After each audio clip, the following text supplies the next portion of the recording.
Good morning, all, and welcome to the Daily Whatever Show. I am Dana DuBois, and today is Find Feminist Hour. And yet, my co host Lawrence is here because we have such a special Hello. guest. Am a feminist, even with a penis. Yes, yes, we rely on feminists with penises. Kristi Yes. Coulter is our guest today. Kristi, we're so thrilled to have you here. Thank Um, you. when I conceived the idea for Find Feminist Hour, I was Mhm. like you were one of the people who I was thinking of that I was like, this is the sort of guest I want to bring on this show. I, And I we're going to can get vouch. all, yeah, She was yeah. like, if I can get Kristi Coulter, that's the ultimate get. Oh my God, you were very shy about asking. You should have just asked me. I did. I did. Well, Oh, you eventually did. I did, moving in Dana time. Um, I so get it. Lawrence is here for just the first few minutes because, um, Because I gosh, begged to there's, meet Kristi. Because yes. Aw. Kristi, I read Exit Interview and I literally cried like a baby. Oh. I am an Oh. You early did. Amazon person, and Oh, so I okay. knew, friend, I knew what you were talking about. Yes, I have a couple of other early Amazon friends who left before I even joined, who were like, it's amazing how much things have not changed, Right. apparently. Yeah. Right. Yeah. It was um absolutely just I read the book and it left me feeling wrung out, and also Yeah. validated that like, okay, like Mhm. this was the most transformational work Absolutely. experience of my career and it was horribly toxic in many, many ways. Yeah, it was both. Yeah, yeah, Right. It yeah. both yeah, both and. Mhm. So I'm so happy to finally meet you and be able to gush for a second. Aw. And I'm going to be here behind the scenes producing the show. So if y'all need anything, just give me a Yes. holler. With Yeah, that, and Lawrence, we do Yes. before you go, we have to tell Christy what years you worked there because you were like OG. I mean, like, I Oh, wasn't super OG. I wasn't well, like I am not now a like millionaire multi-millionaire OG. OG. I was the class that was like, oh gosh, you missed being a millionaire and the stock was underwater for the 5 years that you were there. right. So Right.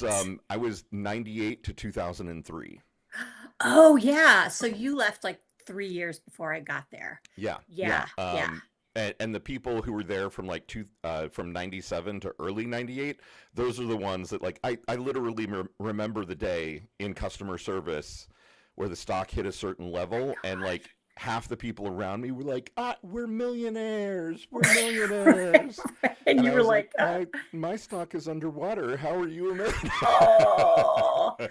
that's awful. I mean, I ended up doing really well with Amazon stock, but it was like this, it took, 12 years. It was this Right, it took very time. gradual sort of like, there was never a big moment where it was like, I'm Mr. Peanut, Right. like, yeah.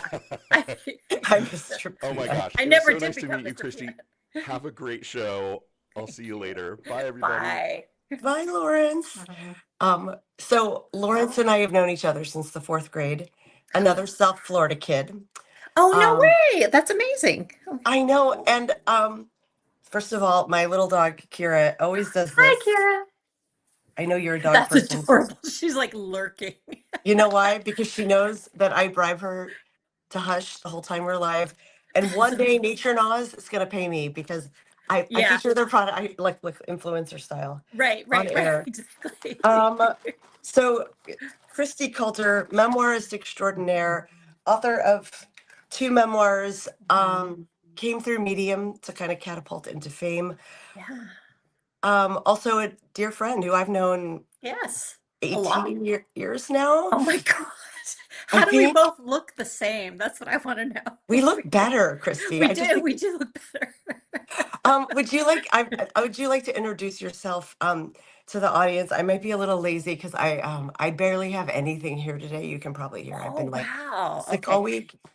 Oh Go for no. Oh, that's terrible. Yeah. I feel like I might be on the verge of something. I haven't been sick it. in like a year, so it's time.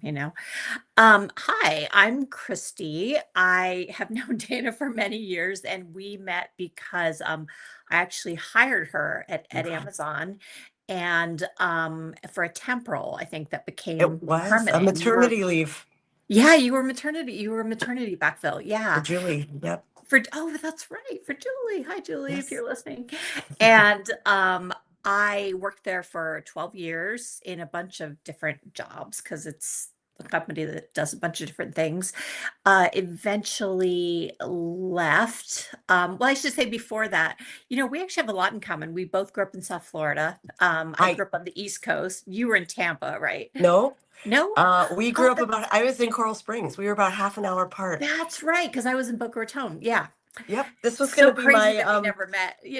I know this was going to be my follow on, but I want you to introduce yourself Yeah. first before I Yeah. jump in and blah blah blah. And we both were, indie rock girls from early on, probably were some of the same shows in South Florida. And I worked at the All Music Guide for a while before I went to Amazon. So for people who aren't familiar with it, it's basically like the world's largest database of music and album information. And did that, worked at Amazon for 12 years, eventually left.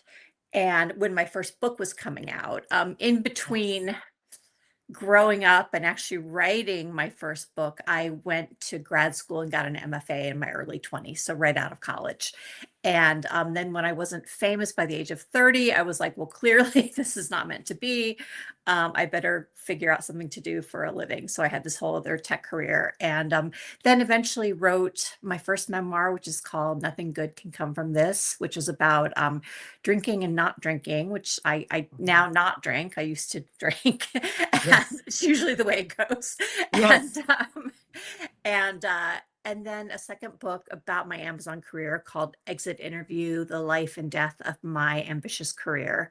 Yes. And now I write full time. I lived in Seattle for almost 18 years, and as of a year ago, I live in Minneapolis, and a little bit in Los Angeles every year because it's really, really cold here, um, part of the year. So, Yes. 100%. And yeah. one thing that's always fascinated me about the two of us is that Mhm. um, the way I've worded it in my own head is like we've had these remarkable parallel lives, but yours has Mhm. been bigger. Mm. And I You've think told that, me, you've said that to me before. Yeah. yeah, I think that I've had a pretty big and full life, Mhm. but when I look at our trajectories, we both spent time at Amazon, but your career was earlier and bigger. Mhm. Mhm. You came through Medium as a writer, as did Mhm. I. Built a small community and launched some publications. You had one Mhm. essay, Anjali, Yeah. go so hyper viral that you got a book deal. I got letters from every continent except Antarctica. That's It, incredible. It's one it of was the most crazy. extraordinary essays I've ever read. Oh, thank you. In fact, I think Karen, our amazing words today, words, not admin, moderator. That's the word. Our Ah, yes. moderator. I took coding last night, so I'm going to be real dumb today. Ooh, I coding believe is that fun. she has the link to Anjali. I sent Oh, it cool. because it's we're going to talk about that in a moment.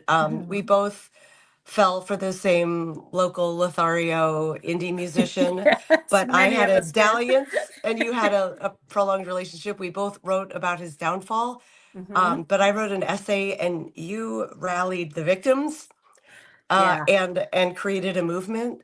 Yeah. I I'm kind of in introduced. awe Mhm. of your power. Well, it's funny that that time was a time when I thought, because these women had come to me and said, these something terrible crimes happened to us, alleged crimes, um and I thought, what is my power here? And I realized, I Yes. have media connections.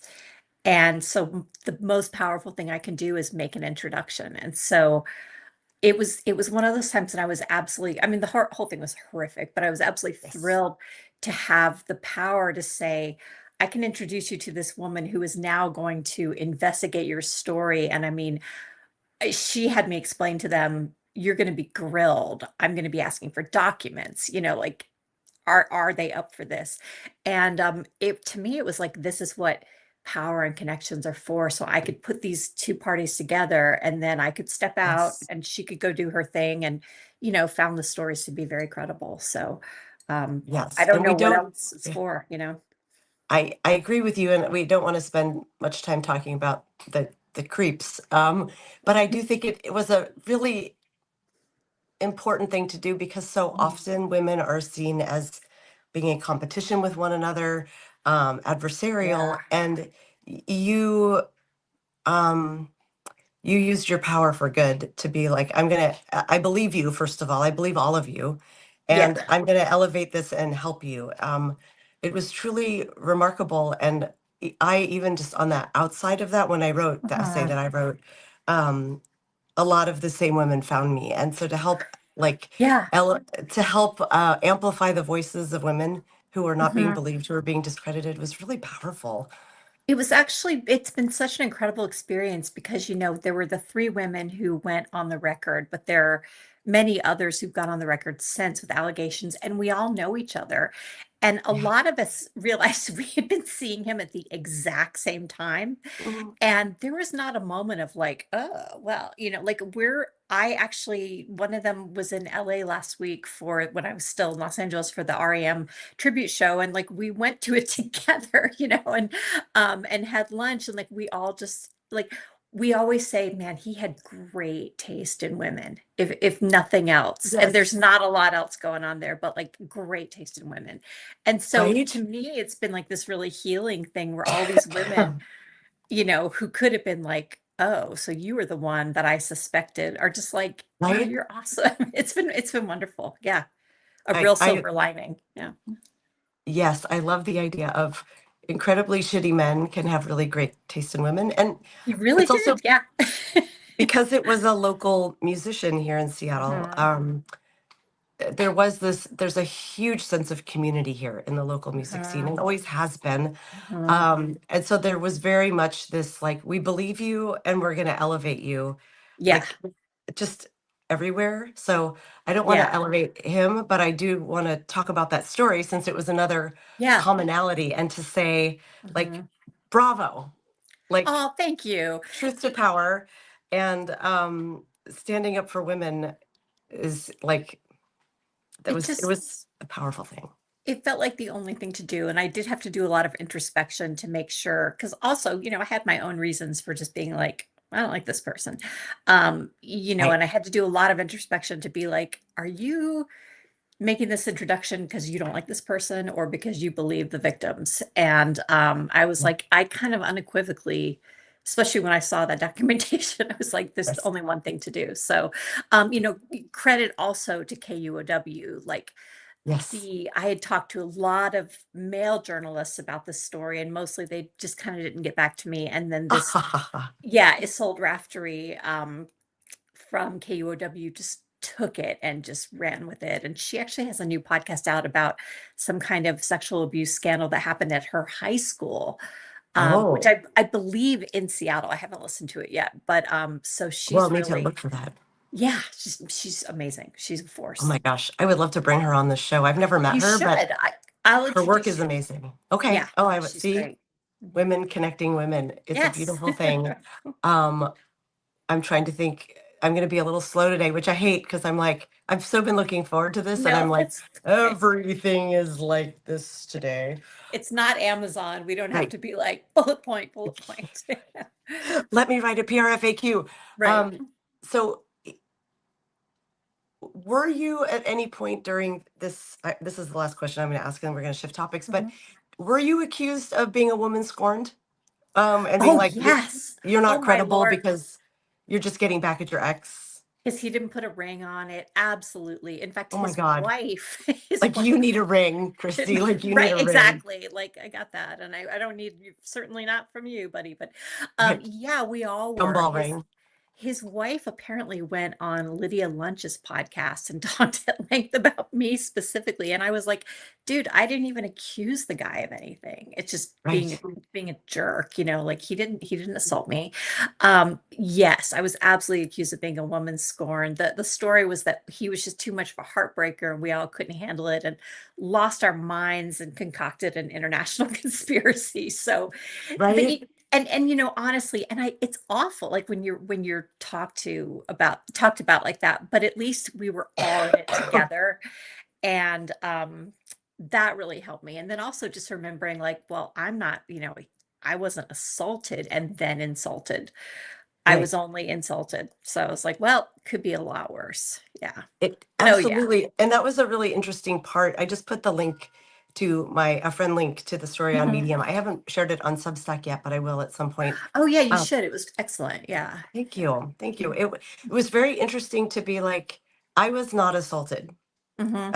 And I don't feel victimized. I mean, I had a very superficial, like, we went to Yeah. sing karaoke and made out in front of a club, and then I was like, Mhm. nothing happened there. But there were so many signs in that night in retrospect. And it was Yes. that, as a Gen X woman, that sense of wanting to be the pick me girl, the manic Mhm. pixie, I'm not like other girls. I Yeah. see, so like when I was thinking back on that moment, and this other woman he'd brought with him on our date, Right. Right. and Of who I course. confirmed like had of course been sleeping with him, and who was Mhm. just like melting down as the night went on. And we, there were five Oh, of us right. there, and Right. how my friends and I were kind of picking on her at the time, like, oh my God, Mhm. what is she doing here? And how, Mhm. me now You're just is like, like, "Oh." all of my compassion is with the woman, and like, wow, of course, all of these things about him are likely true. Like, this was very, Yeah. what we didn't recognize as shitty behavior back then because we were pitted against one another, right? Well, absolutely, and for me, when the first women brought these stories to me, I immediately, even though he didn't assault me, and I immediately was like, "Oh," because there were all these weird, just little things about my relationship with him that didn't make sense, Yeah. and that I just kept being like, "Well, that's just I'll just put that under the rug. I just don't wanna think about that," and suddenly it all just fell into place, and I was like, "I see how this could so easily have become assault." And I think for me, a lot of it was that because I don't drink, he didn't drink around me a lot. Um, and Ah, yeah, no, he didn't drink around me at all, which is actually, to his credit, that was nice. And sometimes he'd have a couple, but the few times I saw him very drunk, he was one of those people whose whole personality changes. And I know that a lot of the allegations were associated with alcohol. So I was in the same position. I was like, oh, and the takeaway for me from the relationship is really just, I mean, I was in my 40s. I did not have the excuse of being 20 right. years old and just kind of dumb, and it being the Right. '90s. But I also like I don't know. I only watched it from afar because we're Facebook friends and you were Yeah, messaging about it, and yeah. because it was pretty long standing, and I was like, oh, is this sort of wish fulfillment from younger years? Like I a think so. recapturing of that adolescent energy? Yeah, I mean, it was like, he was one of my I think he's a brilliant musician, one of my all-time favorites, and I was like, yeah, it is this kind of like it's a little fantasy that I look back and I'm like, yeah, I had to play that out. It would have Yeah. been to be like, no, you can't, I think would have been kind of a mistake, even though playing it out was also I'm like, either way, I was gonna make a mistake. So Right. so yeah, it was funny, but I look back and I'm like, wow, even as like a powerful person, in your late 40s, you were also just kind of like this 16-year-old girl willing Yes. to put up with, I mean, I had some unhappiness very soon as I started to realize what kind of personality I was dealing with. And I just kept being like, nope, you got to make it work. Yes. You got to make it work. And it's like, you did not have to make it work. You Yes. could have just Did not walked have to away. Like, what are you doing? So yeah, live and learn, live and learn. live and learn. I'm laughing Apparently, because, even at this age, right? I'm laughing because before the show, when we were like, I have a list of topics like this long to talk Yeah, about, and we were like, let's not talk about that dude and let's I not know. talk about Amazon. And we jumped in, but like, there's such parallels between us. But I'm going to shift topics and say, Okay. we've been Facebook friends for a really long time. And Mhm, one of the things that as you were coming up as an author, you mhm. also became extremely forward on social media, as a feminist voice during the 2016 election. Yes. Oh And God. right when we were emailing about topics for today, Mhm. you used the word radicalized during the 2026 election, or sorry, the 2016 election. Yeah. Yeah. And it was hard back then, even among feminists, or maybe Mhm. especially among feminist women, to find people who were like, I actually fucking love Hillary Clinton. What is your problem? She's a Yeah. great candidate. Yeah. Can you talk about the idea of becoming radicalized and how that Yeah. grew you as a person and a writer?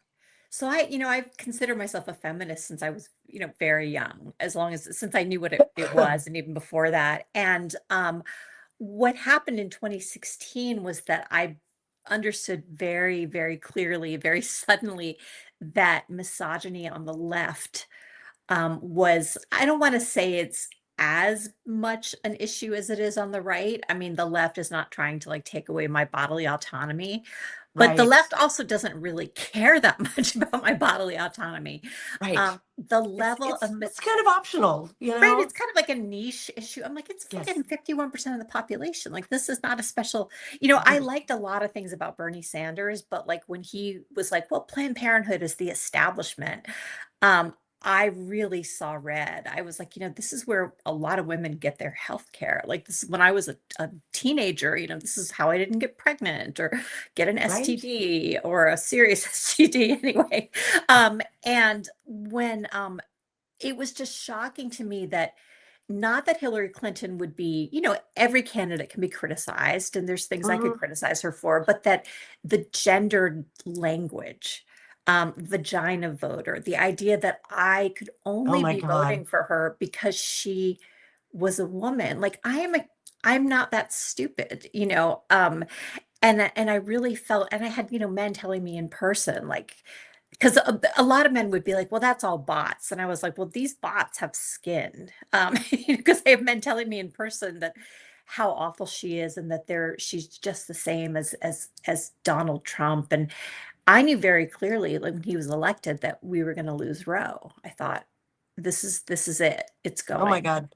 How many people in November 2016 told you were crazy for Oh yeah. saying Roe v. Wade's gone? Oh Were we yeah. all accused of being hysterical? Because My I heard it, father. I mean, my like brother. yeah. Yeah. Or it'll quote, just go back to the States. And like, first of all, even if that had worked out fine, a woman's most basic rights should not depend on her latitude and longitude points. I remember driving, across state lines from Washington to Idaho and being like, this is really weird. My bodily autonomy just vanished in Yes. 5 seconds. It's very strange. And that can happen now if I drive from Minnesota into, like Iowa. Um, Yeah. that is not American. And I often think if we were to say to people, well, what if we make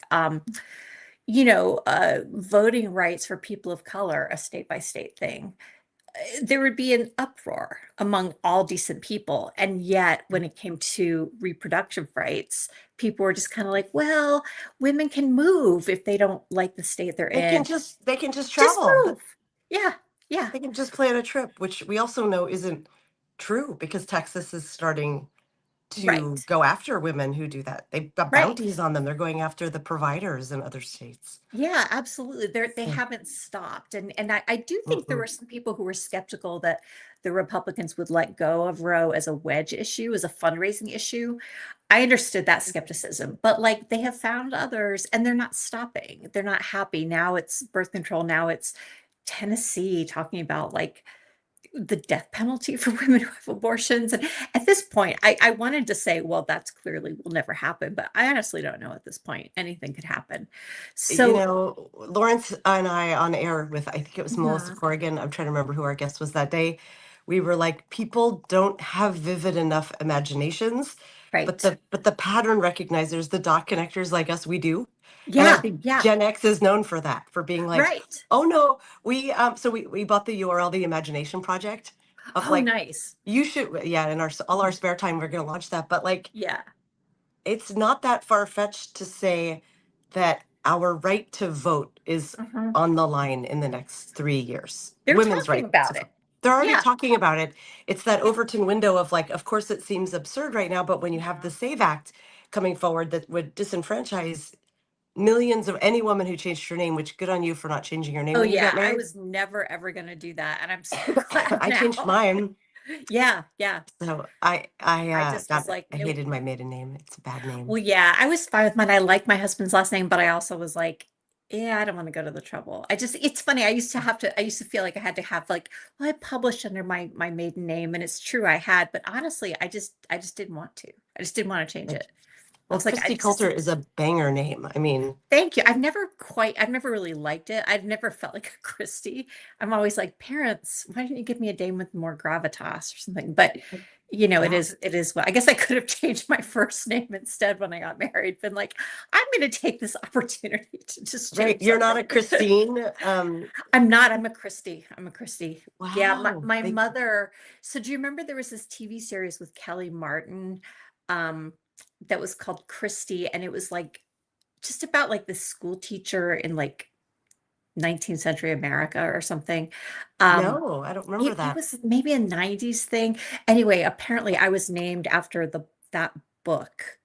I've never read it, but I think it was like one of those bestsellers at the time that's, kind of faded. Yeah. But yeah, yeah. But I I do love you were named after a character in a book.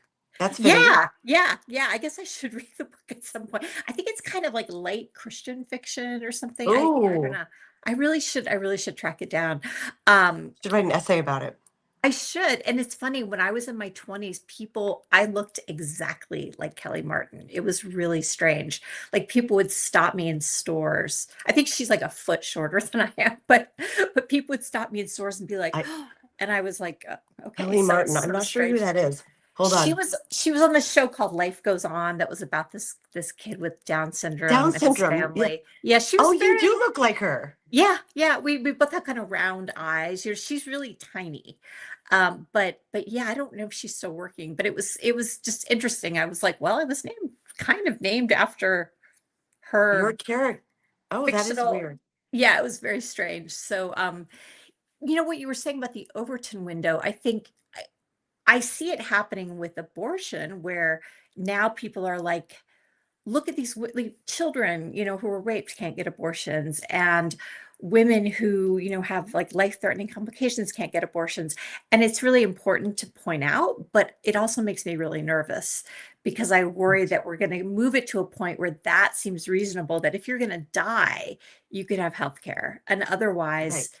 you have to have the baby. And I just believe that, up 100%. to that point of viability, after that, I'm fine with, only emergency abortions. But um if you don't want it, you know, Yes, I we're I'm a hardliner completely on aligned this. on that. Of like, Yeah, that is a neutral decision when it's not your own body. It's certainly not right. neutral when it's your own body. I am thankful I have never had one. Never had the need to, Yeah, but same. if Yeah, I needed it, the idea of being trapped in my own body, yeah, yeah. And gestating life, like I've had two babies. mhm, Um, I love being a mother. mhm. Carrying a new life to term is excruciating on the body. Oh yeah, I mean, I can barely imagine. It will I never be the just same. it's dangerous. I mean, it's empirically dangerous, and women should only undertake it if they actually want to. And I got radicalized on this point too, because in the 90s, I was very much part of that, like every child a wanted child, and Yeah. pro-child, pro-family, pro-choice. We felt like we had to be like, we Yes. love babies. It's just, Yes. and it didn't work. If it had worked, I would still be spewing that line. But every time we sort of said, oh, made it sound icky, they took more ground. So now I'm just like, fuck it. I mean, honestly, if they wanted to pass a law that like even after viability, women should be, I'd just be like, fine, let's just leave it up to the woman. Because the Democrats rolling over time and again, it did not, there's no common ground on this issue. No, it So went from when we were younger, it went from keep abortion safe and legal. Do you remember the yeah. blue button with the big Oh yeah, font? I had one on my car. I think my Yeah. little Toyota. Yeah. Oh, that's so cute. I had a Mhm. little Datsun. I did not have that sticker on Mhm. it, but I would have put one on it. Keep abortion safe and legal. And then it rolled to the word choice. I'm Yeah. pro-choice. And so I think it was somewhere around Clinton, maybe, Mhm. though the details are Obviously. blurry, but they stopped using the word abortion to the point where even as I'm saying it now, it sounds heavy and a little Right. scary to say it, but like It's not a abortion, pretty abortion, word. abortion. Right, right, It's right. it should just be like tonsillectomy, Exactly, exactly. appendectomy, Yeah. abortion, And I remember Bill Clinton, he switched to safe, legal, and rare. and rare. Um, and Yes. it's like we don't really care if tonsillectomies are rare. I mean, I'm sure that some doctors do because they'd rather treat them, whatever, like with medication, Right.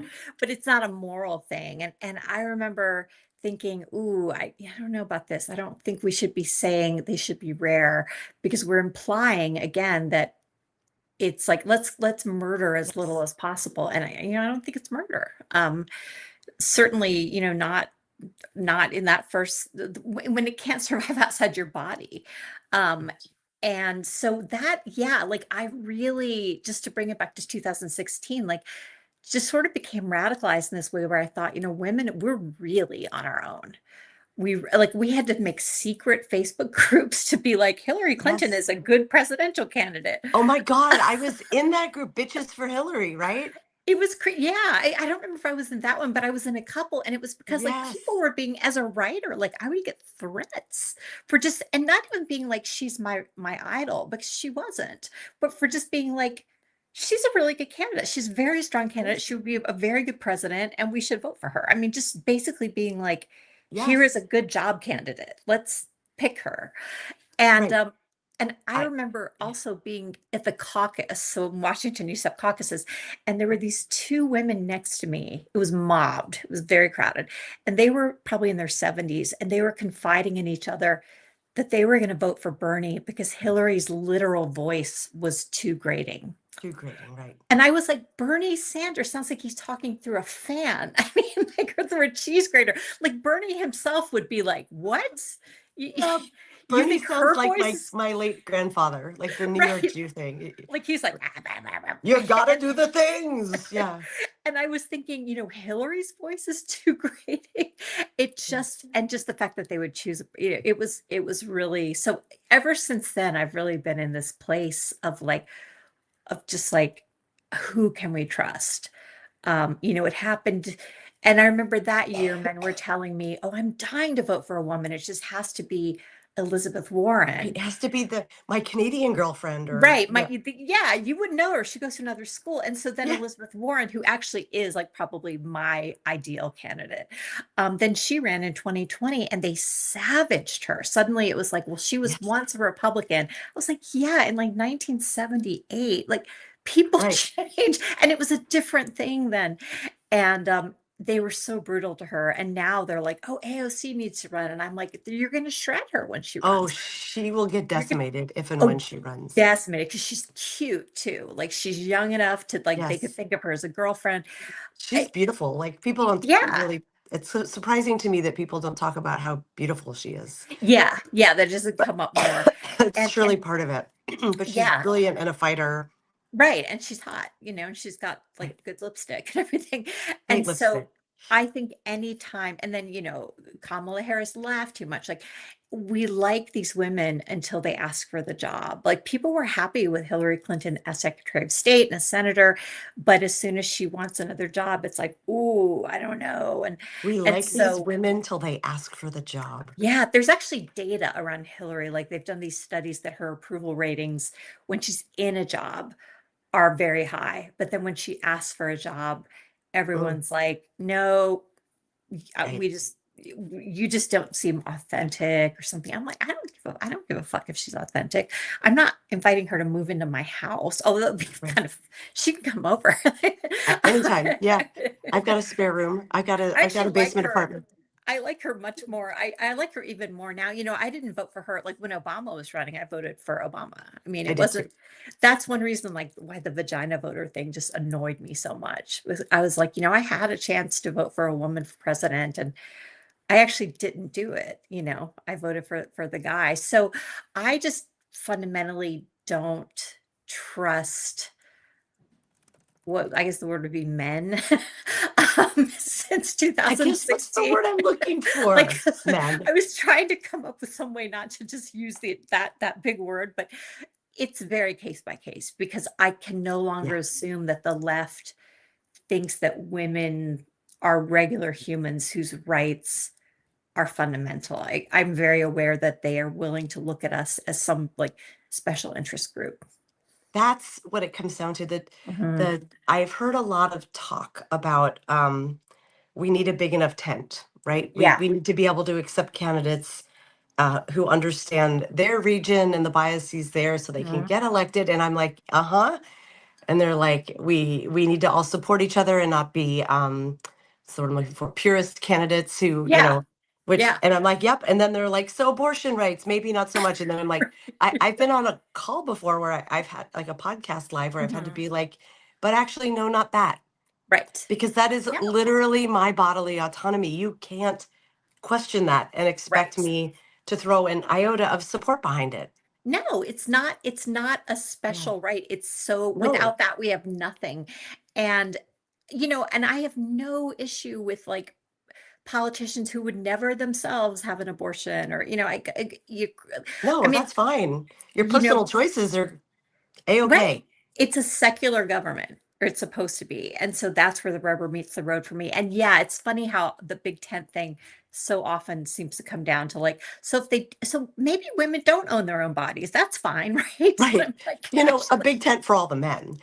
right, right. And Oh, the tent, it's never seems to be big in like the other direction. Like the big tent would be like, let's have a lot more female candidates and and candidates of color and have people like a big tent would be like, let's listen to who Black women think we should vote for because they tend to be really right. they do And tend to like be really right. And do I wanted, that. you posted something on Facebook last night that was really smart. I say that a lot. And it was about the Tallarico Crockett race Hmm. Hmm. in Texas. Can we dig into what you said? Yeah, Because I thought yeah, it's a little bit contradictory to what you're saying, but I would say it's more nuanced, not a yeah, contradiction, which as memoirists, I think we both like dancing around the right. edges of nuance. You kind of have to. Yeah, Yeah. I had said because I didn't follow this obsessively. I'm not like I actually don't like to think about politics that much, but of course I was aware of the dynamics. Tallarico, I think, is very interesting. First of all, one thing I mentioned is that so he's not an evangelical Christian. Some people corrected me on this, but he is like a hardcore, born again Christian who has been more defensive of abortion rights than most secular Democratic male politicians. Like he Amazing. has just unequivocally been like, of course, women should have the right to abortion. And he's even sort of said, like, the Bible is not against it. I mean, he's like quoted scripture either saying it's pro or not against or whatever. So I've been very impressed by the fact that like this guy who was like literally like a Bible thumper has been more supportive of reproductive rights than most Democratic politicians. Um, Second, a lot of people in exit polling apparently said they voted for him because they didn't think she was electable. Um, Mm, and if you're very online, like I am, you see a lot of people saying, oh, it's because of her stance on Israel. I don't think for the average American voter it's not the no. reason. That's a very like niche thing. Um, I think people are like, well, she's not just a woman, but she's a Black woman, and it's Texas. And what I said on Facebook was, I think they're onto something. I'm at a Not point just me now where, saying it. yeah, yeah, where I don't think that I'm not sure a woman, let alone a Black woman, is electable to the highest offices in the land. Now, obviously, there's a ceiling. We have governors, we have some senators, a minority of them, but I've always been against, like when I go to the primary, I vote for who I think would be best. I'm not trying to game it out because I'm like, be the change you wish to see in the world. And I think if we Yeah. all just voted for the person we wanted rather than worrying about electability, we would elect better people. Yeah. But I can no longer blame people who are like, well, I voted for the white man because at least he can compete in Yeah. America. Because that's how much, the last two or the last three elections, we have not only rejected the woman, but we've rejected her for like the worst person in the world. Yes, we It, have. it's not even like it was Hillary versus like a Mitt Romney. It was Hillary versus someone who can barely get a sentence out. And Yes. we were like, okay, we have the Secretary of State, former senator, who's brilliant. And then we have this like failed businessman who's like a credibly accused predator who's just flat out Not just stupid. accused, well, in That's right. 2016 He's accused, since but now been convicted. adjudicated. Yeah, yeah. Yeah.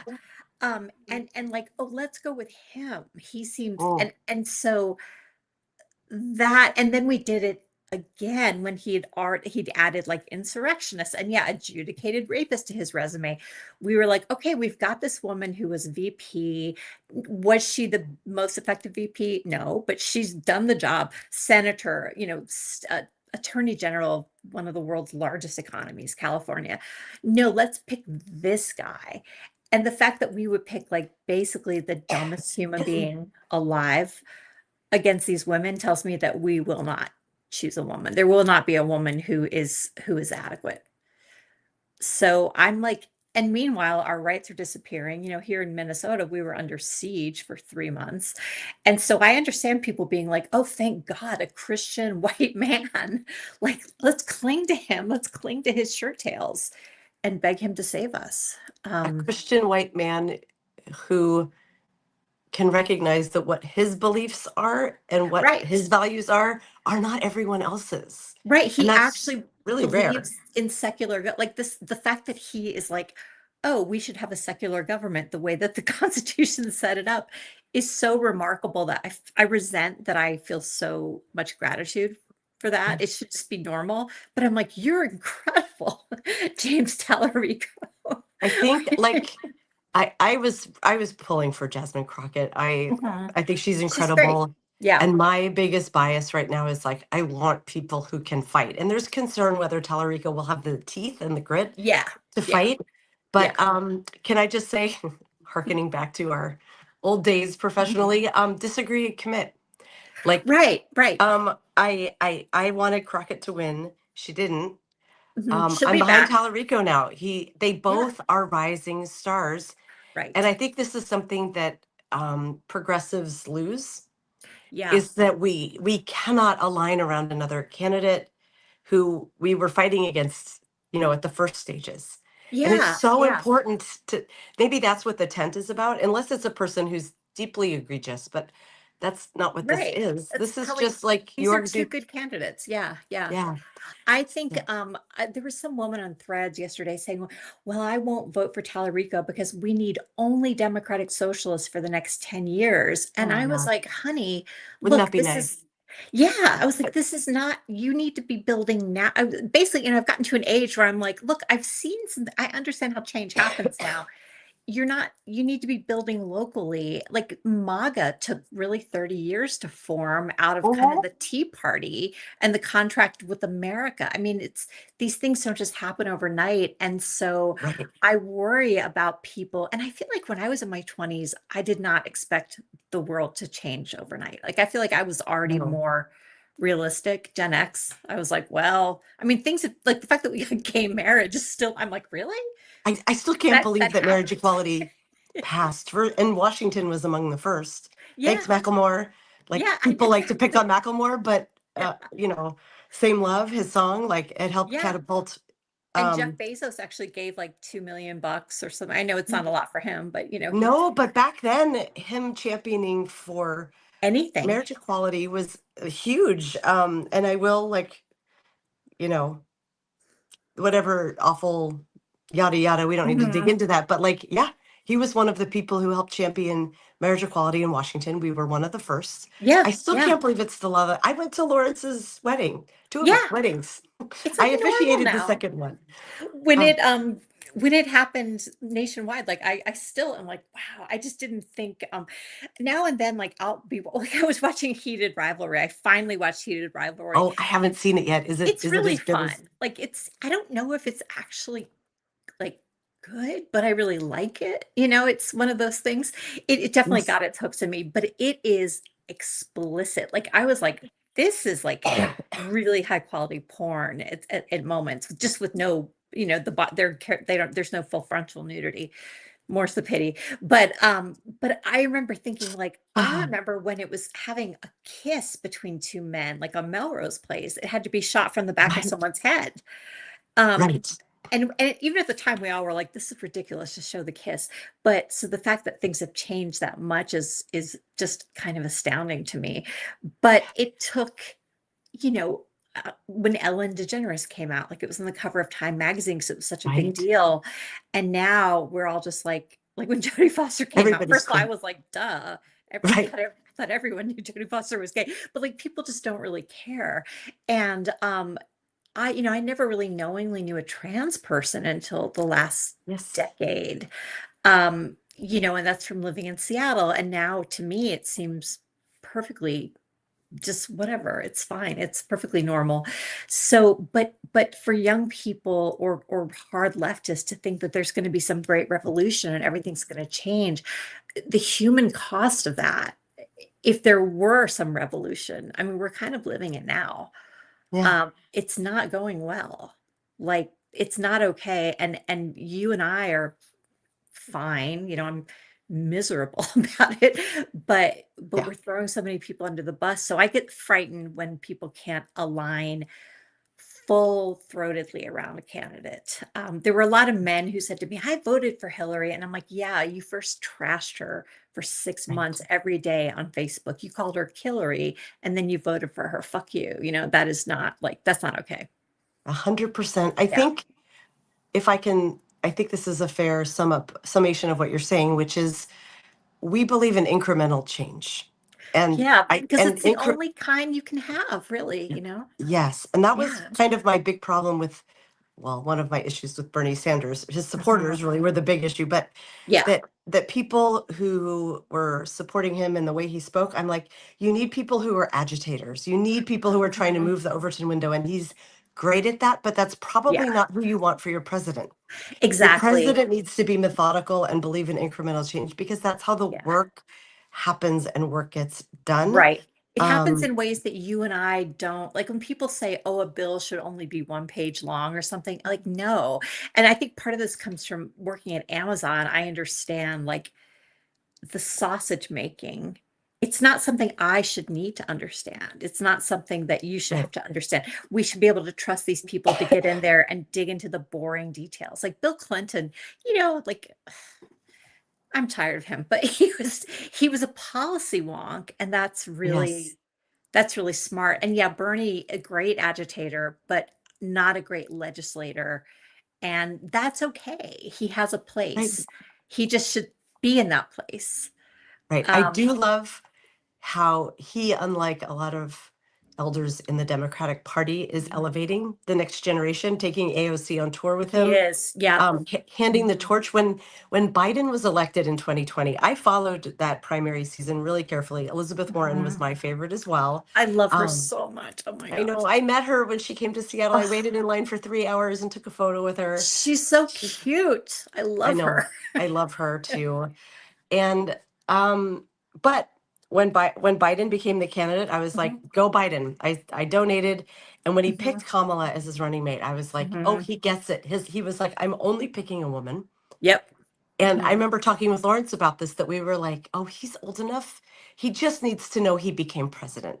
He ran Right. so many Right. times. He is going I to get step it. down Yeah. at whatever point it is that she could take over the term and then run for 2 more terms. And he's going Yeah. to be like, America, were you not willing to elect a woman president? Congratulations, you have one. Here I you was have. so certain he understood his role as a bridge because that Right. was how it was messaged as he came in. He put her front and center, and Yep. it was beautiful. And then he got into power, and she was like, Kamala who? Like, she I got no know. visibility on her, Yeah. no succession plan, and he tried to Yeah. grab on, and that's unforgivable. Yeah, it was really, and I don't know how much of like that was cognitive decline, but I really thought, I blame him partly for her sort of underwhelming vice presidency because like Yes. a president, he's her manager, is Yeah. supposed to help shape that vice presidency. And Yes. there were other, I've forgotten them in the mists of time. There were other reasons like there were other things Oh, when she she was talks, she makes missteps. Like, have you seen our fucking president and the right, way he tweets right. from the toilet at 3 a.m.? We as a people are fine with that kind of messaging. I actually Exactly. thought her campaign was I thought it was brilliant. pretty good. Yeah. Yeah. I And with no time to do the real research, right? They had to take a yeah. crack at it. I And it thought it was, was it was Excellent. really well done considering like the bizarre circumstances. Yes. And yeah, I was really disappointed that he ended up trying to like cling to power. And one Yes. thing, another thing I'll say about Bernie is Bernie did learn, I think, from 2016. Like I did not hear this misogynist stuff come out of his mouth anymore about Planned Parenthood being the establishment, Oh, or good. banks are also the establishment and we still like to have them, like they do need to exist in some ways. They do. They Um, do. Oh my gosh, I have a list of topics like a mile long here, and I mhm. know we only have 9 minutes left till the top of the hour. Um, I want to talk about your next book project because this is another Yeah. area where we have in common. Um, Mhm. Mine is in complete nascency, but we Nice. both are looking to write books about indie music, as in Yeah. with indie music at its core. I want to hear about yours because I believe this is your Yeah. first crack at fiction writing. It As is. I mean, I published fiction when I was in my 20s. So I got my MFA in fiction writing, published some short terrific. stories and things like that. So, but this is my first novel. And I mean, I kind of was working on one like 8 years ago, and this is sort of morphed into this. So okay, this is a very like Gen X backstory, but so you remember Elastica and Justine Frischman? Like, right, Yeah, everyone's obsessed with her, right? So here we I, go again. I'm yeah. riding in your car. I Yeah, I wanted love to her. be her so badly, and I was never going to be anything like that. Never gonna be So her. she like lives in Denver now. Like she married an Really? American anthropology professor or something. And she now is mostly a painter. And like she's not Oh, like in hiding or things. She's just Justine Frischman. She just lives in Denver and just has this different life. And so as a writer, my mind's always wandering. And I was like, wow, what if like I lived in Denver and like we met at like so a party or something, like that would be so cool. And then I thought, I'd probably be so worried about seeming like a fangirl that I would just pretend I didn't know who she was. I'd just be like, oh, nice to meet you, Justine. And I was like, oh, and then what if we got to be really good friends and I still hadn't let on that I knew who she was? And then what if like we were such good friends, I was godmother to her children. And at this point, it's just too late to ever say anything. And I thought that's such an awkward, I could totally see myself doing something like this sure. and it being incredibly awkward. And then I was like, this would make a good rom-com. But I'm not gay. And so I was just like, I don't want to write a gay rom-com. And not because I think I'm not allowed, just I was like, I'm into guys. So I'm writing this kind of rom-com about, literary rom-com about a woman who, loved a band with her whole heart when she was like in college. And I'm kind of modeling them on like, what if REM had broken up after 2 albums? Like Okay. they split up when they're kind of like clearly going to become something, but still a cult band. And Before losing like my religion made them everybody's band. yeah, yeah. Like during, Or the one I love, after I guess did that. Reckoning or something like that. And Yeah. and so, I think it's like 12 years later, the singer from that band is like, he has a new career. I've worked with several people at Amazon. Like, do you know Steve Mack? Um, Oh my God. I have a total crush on Steve. I know yeah, exactly who who he is. doesn't? He's so great. So when I interviewed him for an internal transfer, he was like, yeah, I was in a band before. And I was That like, well, petrol yeah. emotion, right? Yeah. And he was like, you wouldn't have known. And I'm like, tell me the name. And he said that Petrol Emotion. I was like, oh my God, I think I scared him. He was like, whoa. So, I know these people who were in like Julie's husband was in an early version of the Posies who now just Yeah. have these other careers, like people from Yeah. Fugazi or professors and whatnot. So he's just living his life, and he has some really mixed feelings about the band. So he doesn't talk about it a lot. But, Right. it was just a thing he did when he was in his early 20s. And so, they meet, hit it off, and like, she just keeps feeling like, I don't want him to think I'm a groupie. I want him to know me first before I say that I had your picture on my wall. And eventually it's just too late to say anything. And Oh just my what are God. the implications of that you're really lying to someone about something really important. And of course she's going to get caught. And also like there are other people in her life who share that origin story. Like that was their friendship with her grew out of this love of this Love of the band, and she's band. erasing Oh, their stories too because they have to lie for her. And it's just been, so it's kind of, it's a comedy, but it has some heft to it, I hope, about like the implications of these lies. And I just want to, it's been fun to think about like, well, what if this Southern jangle pop band broke up, and what would their music have been like? And what is it to Oh be my someone God. who loved a band that much that it can change your life? And I also, when I dated this person that, we've mentioned, he had been one of my favorite musicians for Right. 20 years, but so I'd known him, but he hadn't known me. And I remember having this strange feeling for a while that did fade, of like, he's been in my life in this weird way, and I've not been in Right. his. And A so I wanted to, parasocial relationship. yeah, Yeah. it's really, really weird. And I felt like I had double vision. And so I kind of wanted to explore, because I haven't seen people really write about that in fiction, like this double vision of like, this person has been really important to me, their work, but I am brand new to them. And I also Yes. wanted to write about college towns, which I loved. The whole thing is set in a Midwestern college university town. And so I've been working on it for 3 years. Nobody Oh my has read God. a word of it. I'm about to start, you know, uh, sending the first half to a few writers who read my early stuff. But it's been fun after writing 2 memoirs, like to just be able to make things up. And I deliberately was like, I want to enjoy writing this, because it's not. I didn't enjoy writing those memoirs. Like, that's really hard, Right. and I just wanted to have a good time, and I want my readers to have a good time. Like, it's an entertainment, Oh my and God. that I makes me so cannot wait to read happy. this book. It sounds Yes. fascinating. I And can't wait for it to be readable. oh my God.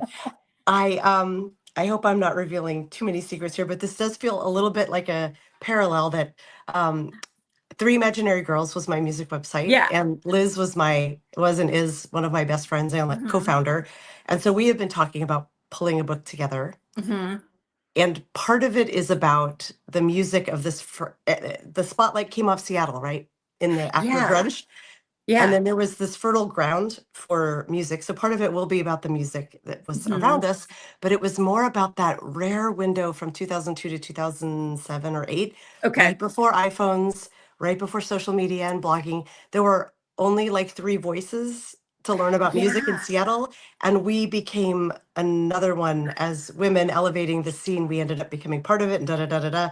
So Right. at a broader level, it will be more talking about that window in time when even though we were imaginary, it was all very real in a way that it will never be real Yeah. again. I love Because that. Yeah. parasocial relationships and online relationships, but the funny part that's similar is that one of the bands we championed really hard, Liz was a super fan, like when she was a kid Hmm. back in Delaware, like wrote to the singer and he wrote her back and she still has the notes. They're Oh. married now. They're married now.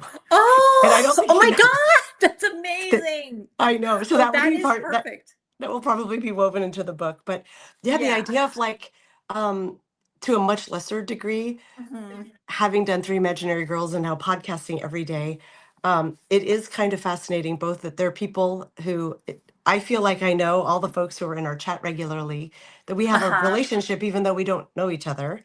Um, Right. but Right. also when I am dating someone, I wrote an Hmm. essay a few weeks ago called The Men Who Still Open Me. I can Hmm. see from my dashboard that these exes of mine are still following my work. Oh, I love it. Even as they failed to show up for me, which was the only thing I wanted in relationship was Right. consistency and showing up. They are They're still still reading it. lurking and reading. Yeah. So that idea of like, it was a problem when we were dating that they thought that we were connecting and like, what do you mean I'm not talking to you enough? Because they got Hmm. an hour of me every day. Yeah. And I was like, Right. but it's Right. one-sided. I don't see you. Yeah. Well, it's funny, Mr. Mom, Bad Guy. I remember when I was writing Exit Mr. Bad Guy. Interview, Yeah. people were like beating down my door to read the draft of this book. I mean, Oh, it I was bet. like people were dying to read it. And I said to him at one point, "Hey, I've got these 20 pages I'm really feeling good about. You want to see?" And he was like, "Oh, Yeah, you I'll, did. I'll just read it when the book comes out." Oh my And God, he's and such an I just asshole. I just remember being like, "Kristi, you should remember this moment because this is important. Like if someone, like you could even just be like, sure, send them, and then it's not like you've got to read them right away. But he was Right. so dismissive that in that moment, I think I was like, yeah, you need to back away from this thing. Oh I my want, and I didn't God. want to be like, do you know who I am? Do you know Right? how many people are begging me to read this book? You're Right. He's all like, lucky. I had an indie band in the 90s. I'm very Right. famous. And you're like, I'm being featured in the New Yorker. Yeah, I was like, this book is, I didn't know at the time, I was like, this is going to be reviewed on the front page of the New York Times, Mr. Man. Right. But Talk just to like, me. and I, I think yeah. that it's honestly like there's something about writing about indie music that Yes. as women, like we were sort of pushed. I mean, there are women who are memoirists who were in bands, but the fans were kind of, we've not had our say about what it was like to be like not just female in the scene, but the music, to write about the music. Yes. And I just wish there aren't enough female critics. And That's going to be part of what our book was about because yeah. in the early aughts, like being and not being groupies and not Hmm. trying to date or sleep with the men, we were Right. sort of like the room moms of the female Right. music scene. We were Right. showing up and being like, "Does anyone need cookies? Does anyone need us to Yeah. write about their band?" Liz is here in the chat. This is a first. Okay. I see her in the chat, and she just said everyone should always say, "Do you know who I am?"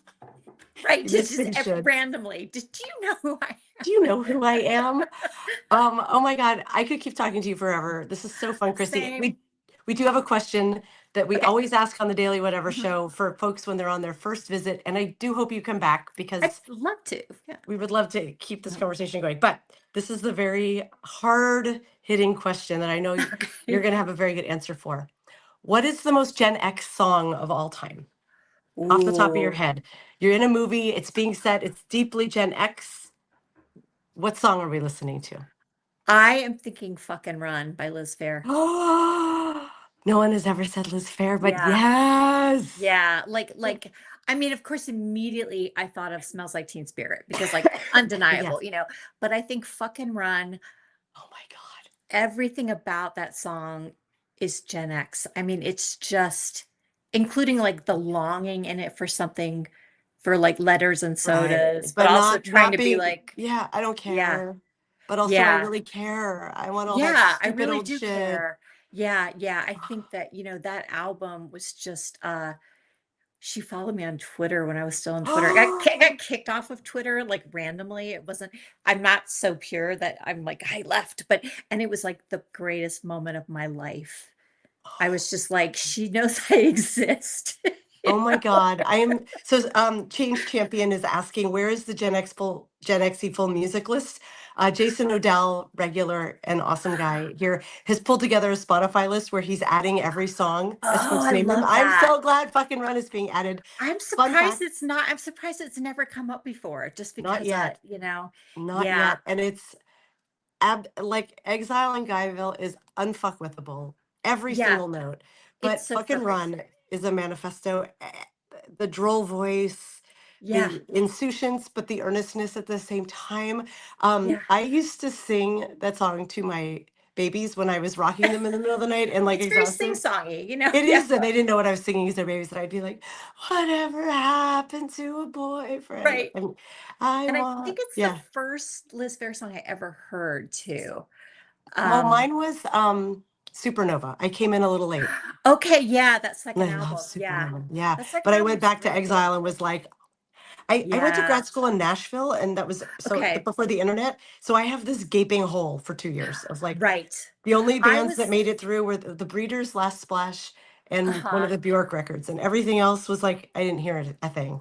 I was in Ann Arbor and there was School Kids Records was there. And so like every Oh yes. Tuesday, and I lived like a block from there my first year. So I would go and they wouldn't even have the stuff. They still have the stuff in boxes. I'd show up at like 10 a.m. and be like, here are the cassettes. I want cassettes. I was still buying Of course. cassettes. And so I remember that I actually got on vinyl because it was just such a cool record. It was a double record. I got Oh my God. I that love and something else really iconic the same day. And that. just I didn't know what to make of Liz Phair first. I was like, do I like this? I don't know. And quickly I was like, Ugh. yeah. You do. You really, really do. And Oh my she's God. great. I loved her, her sellout record. I Yeah. was just horrified by it at the time. That thing is great. I That's a I didn't great listen to record. it, and I heard the Why Can't I, the one single, but I need to go Yeah. listen to it because she probably did get beaten down unfairly, including by me. We Well, all evolve and change, and Pitchfork exile gave was it a a moment in time. 0. They gave it a 0 out of 10. Of course they Yeah. did, because she was a woman at 40 being sexy. Yeah, I and now see that. very poppy. Yeah, yeah. Yeah, But it's I need boy, to that go back record's and listen great. to it. I will do Mhm. that. But fun fact, when I first came to Substack and didn't know what I was doing yet, Mhm. my personal Substack was called Letters and Sodas. Oh, I love it. Like I that's love how, it. and my LLC is called Letters and Sodas. I've had Maybe online the book dating will be called handle. Letters and Sodas. Yeah, I had my online dating profile years ago when you used to put like a moniker instead of a name. It Oh, was yeah. Letters and Sodas. And I had like 1% maybe of men being like, oh, Liz Fair.